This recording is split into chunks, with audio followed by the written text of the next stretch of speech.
మధ్య కాలంలో జనాలు జాతకాలను ఎక్కువగా నమ్ముతున్నారు. హ్మ్. జాతకాలు చూపించుకుందాము, ఫ్యూచర్ ఎలా ఉండబోతుంది, ఎలాంటి హస్బెండ్ వస్తారు, ఎందులో సెట్ అవుతాము అని చెప్పి.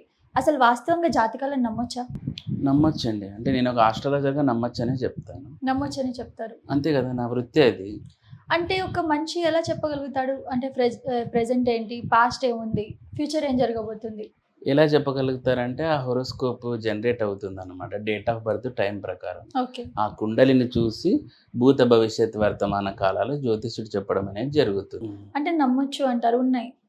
ఉన్నాయండి. అది మా ప్రొఫెషన్ కాబట్టి నేను ఖచ్చితంగా నమ్మొచ్చనే చెప్తాను. నమ్మొచ్చని చెప్తారు. ఇదివరకు రీసెంట్‌గా ఒకతనొచ్చారు. అతను ఆస్ట్రాలజరే. కానీ హ్మ్. నమ్మొద్దు అని చెప్పారు. అది తన అభిప్రాయం మరి.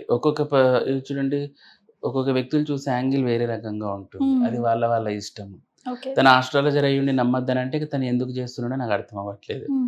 అంటే అతని ఇంటెన్షన్స్ ఏంటి అనంటే పూర్తి అవగాహన లేకుండా ఆస్ట్రాలజర్స్ అయిపోతున్నారు.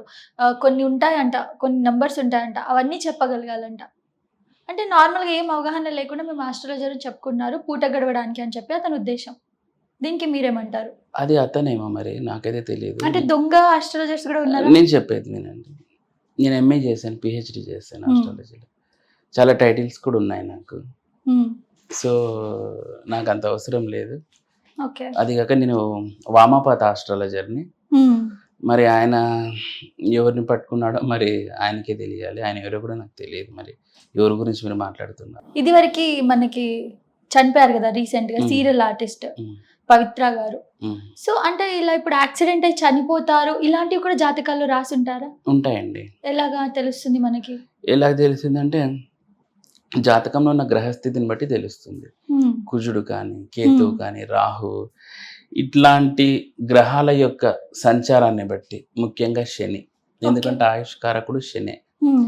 ఈయన యొక్క సంచారాన్ని బట్టి గోచార దశల్లో వింశోత్తరి దశల్లో ఓకే. ఈ టైంకి ఇలా జరగాలని ఉంటుంది. దాన్ని బట్టి లెక్క కడతారు. సో, యాక్సిడెంట్స్ ఇంకేమైనా యాక్సిడెంట్స్, ప్రమాదాలైనా జలగండం ఇలాంటివన్నీ ఉంటాయి కదండీ! అవును. ఇవన్నీ కూడా మనము మాక్సిమం రిజల్ట్ తేవచ్చనమాట. అంటే రిజల్ట్ ఇన్ ద సెన్స్ ఎప్పుడు జరుగుతదని ప్రిడిక్ట్ చేయొచ్చు. సో, ఇప్పుడు మీరు ఒక ఆస్ట్రాలజర్‌గా మీ అభిప్రాయం ఏంటి? ఈ మొత్తం ఇన్సిడెంట్ పైన?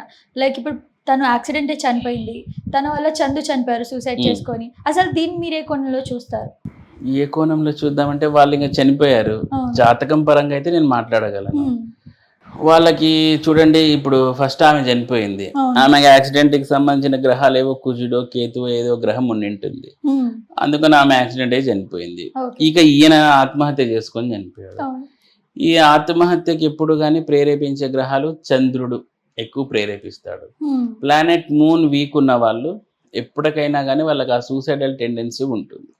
ఎస్పెషల్లీ ఇట్లాంటిది కుజుడితో గాని, రాహువు, సమ్‌టైమ్స్ కేతు ఇట్లాంటి కంజంక్షన్స్‌లో ఎత్తుల్లో ఉన్నప్పుడు కొన్నిసార్లు దశల్లో వచ్చినప్పుడు కూడా వాళ్ళకి ఆ సూసైడ్ చేసుకోవాలనే థాట్ వచ్చి సడెన్‌గా వాళ్ళు ఇది చేసుకునే అవకాశం ఉంటుంది. ఓకే. సో, అది ఆయన జాతకంలో అలా జరిగిందని నేను అనుకుంటున్నాను. అందుకే ఆయన ఆత్మహత్య అయిపోయారు. ప్రమాదాన్ని ముందే కనిపెట్టొచ్చా? కనిపెట్టొచ్చు. ఎలా? అదేనండి నేను చెప్తున్నాను. హ్మ్.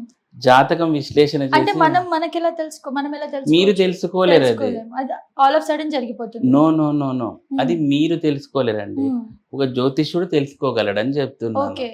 ఇప్పుడు నేనొచ్చి అడిగాననుకోండి ఆ! మిమ్మల్ని ఏమైనా నాకు నేను మీ ప్రమాదాలున్నాయా డేట్ ఆఫ్ అని. బర్త్, టైమ్ ఆఫ్ బర్త్ తీసుకొని ఓకే. అప్పుడు దానికి నేను ఫస్ట్ ఆ హోరోస్కోప్ జనరేట్ చేసి హ్మ్.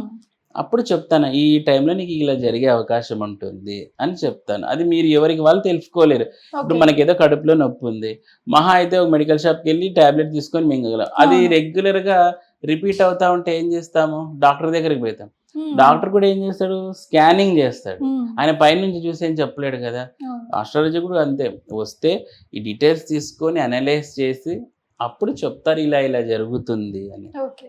సో, ఏమన్నా అంటే ఇప్పుడు ఒకవేళ ఉంది. ఇప్పుడు నేను మీ దగ్గరకొచ్చాను. మీరు చెప్పారు ప్రమాదం ఉంది అని. హ్మ్. దాన్ని ఇప్పుడు వద్దు అది జరగకూడదు అంటే ఏమైనా చేయొచ్చా? ఏమైనా ఉంటాయా? జరగకూడదు అనేది ఉండదండి. అంటే పూజలు గాని, అదే యజ్ఞాలు పూజలు, పరిహారాలు ఉంటాయి. ఉంటాయి. ఓకే. జరగకూడదు, దాన్ని తప్పించేయాలి అనేది it is highly impossible. Okay.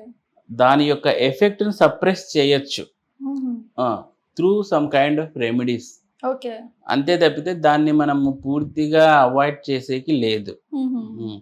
ఏదో వాడు కింద పడి వానికి తల పగలాలని ఉంటుంది. అది చేయడం ద్వారా ఏదో చెయ్యి ఇరిగేంత వరకు చేయొచ్చు. ఇప్పుడు తల పగిలితే కంప్లీట్‌గా ప్రమాదం. అవును. అదే చెయ్యి ఇరిగితే ఏదో కట్టన్నా కట్టుకొనన్నా సర్వైవ్ కావచ్చు. అలా ఇవి పరిహారాలనేది ఉపయోగపడతాయి. ఉపయోగపడతాయి. హ్మ్.